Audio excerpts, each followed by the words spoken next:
आज की कहानी है एक कफन की, जो बहुत ही दर्द भरी।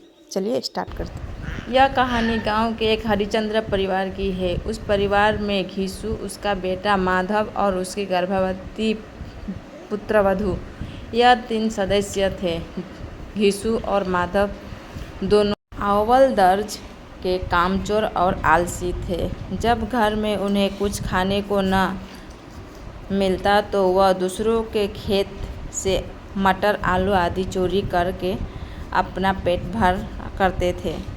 माधव का बाया बधुआ से कई साल भर पहले ही हुआ था। बाया के बाद वह बेचारी मेहनत और मजदूरी करके इन निकम्मों की पेट पालती थी। एक सर्द रात दोनों बाप बेटे किसी एक खेत में जाकर चुपचाप आलू अपने द्वार पर भूंजने अव्वल के सामने भूनकर खाते रहते थे। उधर झोपड़े के अंदर गर्भवती बुधिया पीड़ा से तड़प रही थी। मालूम होता है कि वह बचेगी नहीं, जा देख तो आ। घीसू ने माधव से कहा, मरना है तो जल्दी मर, क्यों नहीं जाती?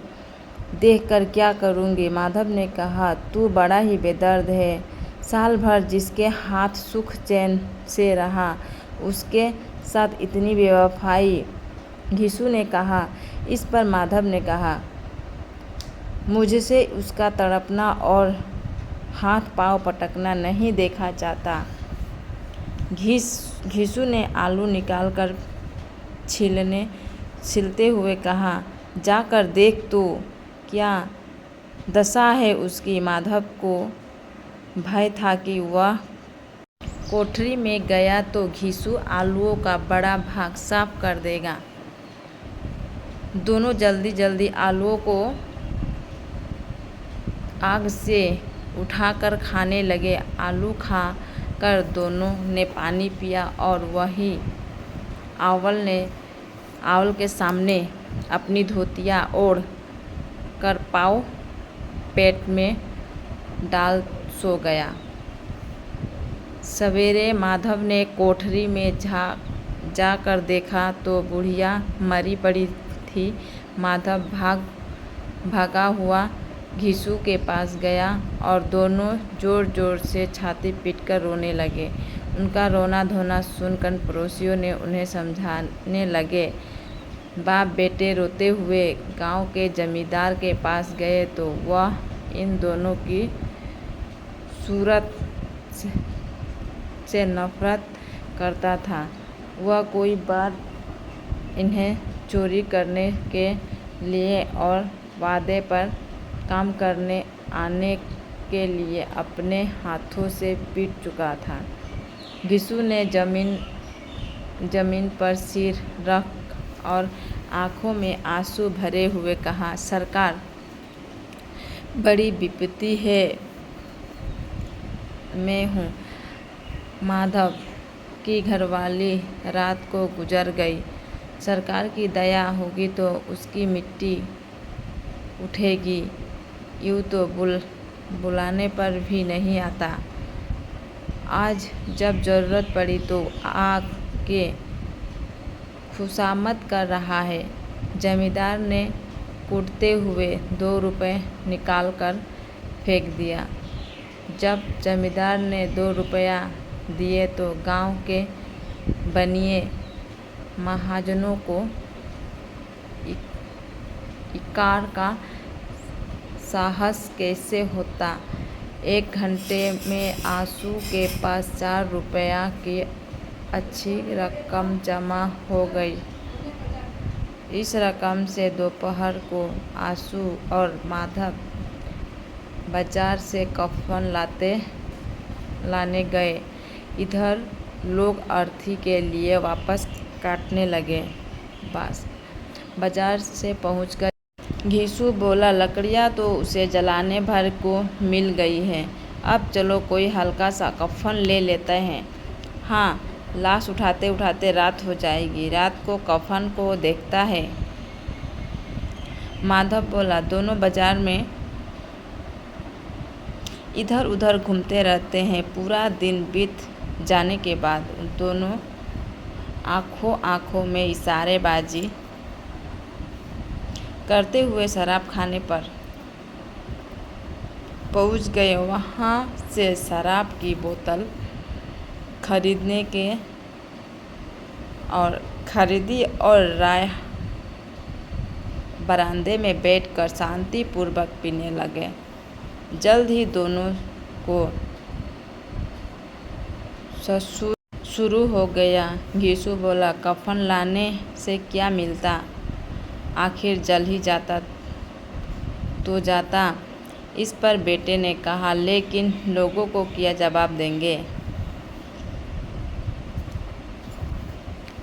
घिसू बोला, कह देंगे कि रुपया गुम हो गया, ढूंढा पर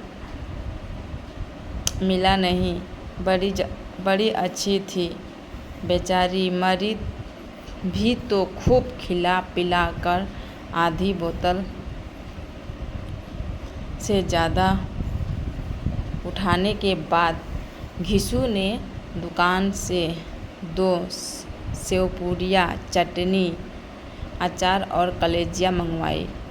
माधव पूरा 1.5 रुपया खर्च करने के सामान ले आया।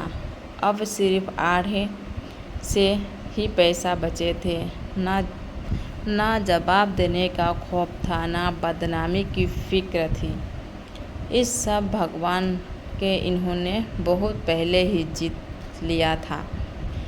एक क्षण के बाद माधव के मन में शंका जागी कि हम लोग भी एक दिन वहीं जाएंगे।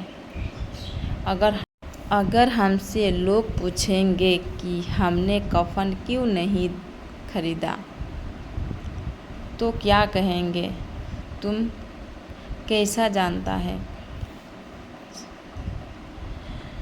कि उसके कफन ना मिलेगा तो मुझको गधा समझता है। बहू को कफन जरूर मिलेगा और बहुत अच्छा मिलेगा। घिसू ने कहा, कौन देगा, रुपया तो तुमने घट कर दिया। वह तो सब मुझसे पूछेगी। उसकी मांग की सिंदूर तो मैंने डाला था। कौन देगा, बताते क्यों नहीं। माधव ने रोते हुए पूछा, वह लोग देंगे जिन्होंने अब की बार दिए, लेकिन इस बार रुपया हमारे हाथ ना आएगी। घिसू ने समझाया। यह दोनों बाप बेटे अब भी मजे लेकर चुस्कियाँ ले रहे थे। दोनों के भर पेट खाना खाने के बाद माधव ने बची हुई पूरियाँ का पत्तल उठाकर एक भिखारी को दे दिया, जो खड़ा इनकी और भूखी आंखों से देख रहा था। इस दान के आनंद में माधव ने अपने जीवन की पहली बार अनुभव किया, ले जा, खूब खा और आशीर्वाद दे, उसकी कमाई हो। वह तो मर गई, मगर तेरी आशीर्वाद उसे जरूर पहुँचेगा। घिसू ने कहा। अचानक माधव बोला, बेचारी ने जिंदगी में बड़ा दुख भोगा है, कितना दुख झेल कर मरी है। माधव आंखों में हाथ रख कर रोने लगा। घिसू से समझाया, क्यों रोता है बेटा, खुश हो कि वह माया जाल से मुक्त हो गई। बहुत भाग्यवान थी जो इतनी जल्दी मोह माया के बंधन तोड़ गई। पियक्कड़ों को आंखों में इन पर लगी हुई थी और यह दोनों नशे में मदहोश होकर वहीं गिर पड़े। और उधर गांव में बेचारी बुधिया की लाश का अंतिम संस्कार गांव वालों ने जैसे यह थी आज की दर्दनाक कहानी। कैसी लगी कमेंट में बताइएगा ज़रूर। Thank you for watching.